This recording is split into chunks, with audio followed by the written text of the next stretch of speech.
Let me ask you something real. How many times have you walked away from a conversation feeling confused, guilty, or questioning yourself? And you couldn't even explain why. Someone said something, you reacted, and somehow, by the end of it, you were the one apologizing. That wasn't an accident. That was design. Most people think manipulation looks like a villain in a movie. Someone obvious, someone sinister. But the truth is, real manipulation is quiet. It is wrapped in concern. It comes disguised as love, as advice, as "I am just trying to help you." And if you don't learn to see the traits, you will keep getting played by partners, by friends, by co-workers, by family, not because you are weak, because you were never taught what to look for. Today, we're going to change that. Here is the core problem you are facing right now. You sense something is off with a person in your life.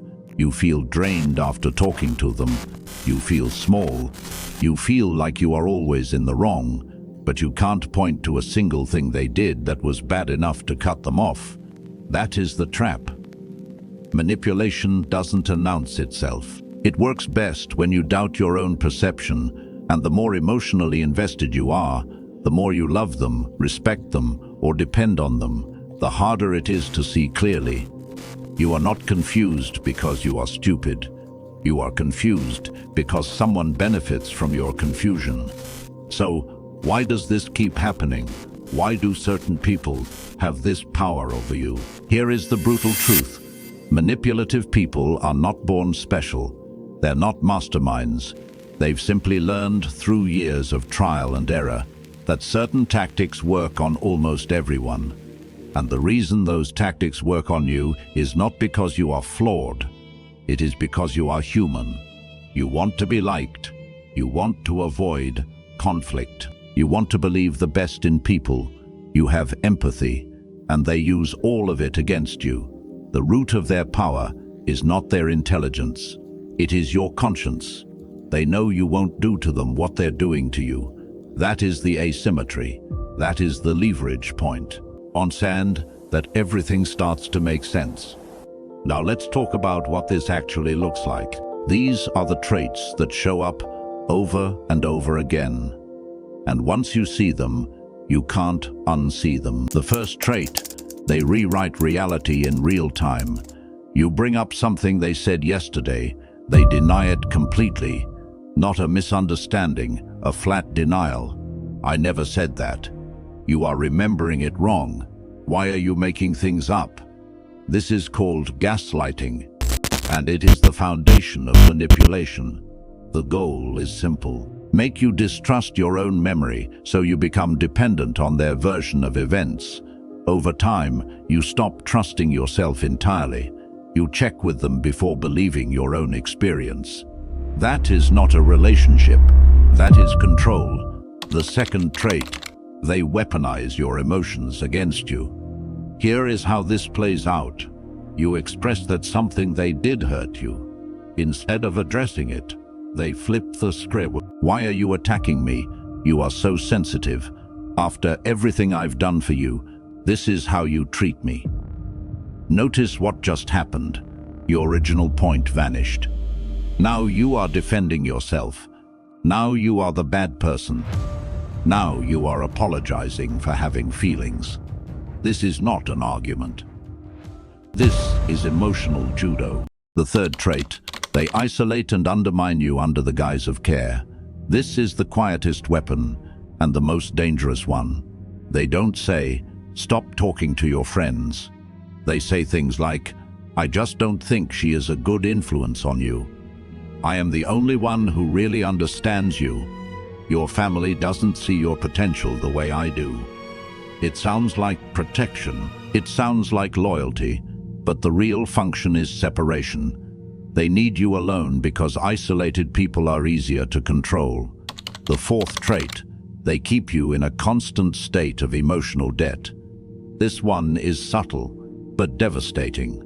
They do something nice, then they bring it up later, not as a memory, but as a bill. "Remember when I was there for you? and now you can't do this one small thing for me. Every kindness becomes a loan. Every gift has strings. Real generosity doesn't keep score. If someone constantly reminds you of what they've done for you, they weren't giving. They were investing.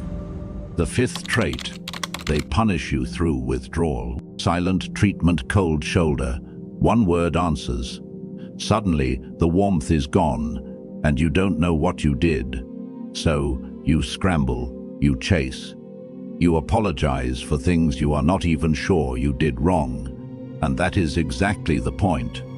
Withdrawal is punishment dressed as absence. It is designed to make you afraid of losing them. People who care about you address problems. People who want to control you use silence as a weapon.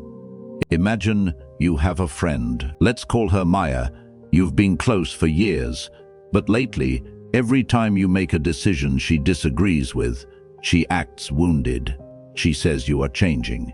She says you don't value her opinion anymore.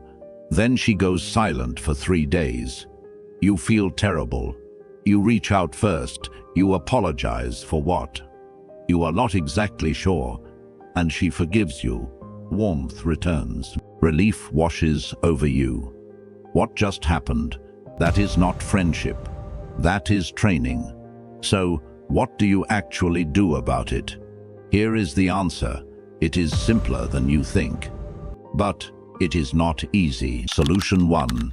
Name the pattern out loud, even if only to yourself. When someone denies something you know happened, tell yourself, that is gaslighting. When they turn your pain into their victimhood, that is deflection. When they withdraw affection to control you, that is punishment.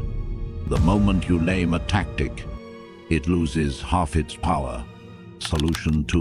Stop explaining yourself to people committed to misunderstanding you. This is the hardest lesson for empathetic people.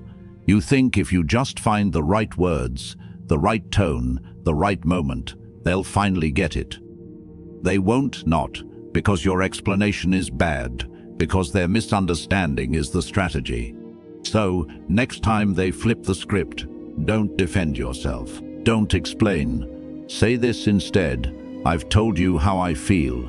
I am not going to debate it. Then stop talking. Let the silence sit. Do it anyway. Solution 3. Build a life that can't be used against you. Manipulative people target what you are afraid to lose. If you are terrified of being alone, they'll threaten abandonment. If you are desperate for approval, they'll withhold it. The antidote is simple in theory, demanding in practice. Diversify your validation. Have friends outside of this person. Have goals that don't involve them. Have a version of yourself that exists independently of their approval. The less you need them, the less they can hurt you. Here is what I want you to sit with after this video ends.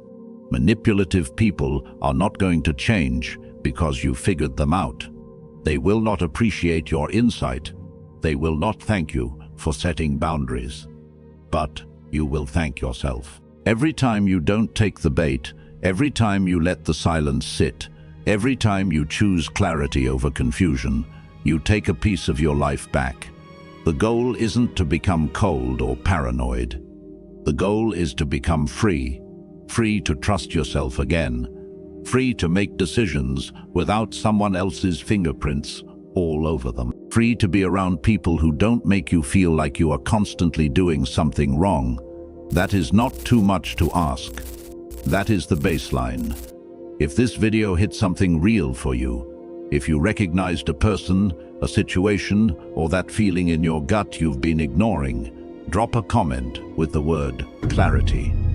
Just that one word. Let's see how many of us are waking up to the same patterns. Subscribe if you want more conversations like this. No fluff, no fake motivation. Just the kind of truth most people are too uncomfortable to say out loud. And if you know someone who needs to hear this, someone stuck in that fog of confusion, apologizing for things they didn't do, send this to them. Sometimes The right words at the right time can change everything. I'll see you in the next one. Stay sharp.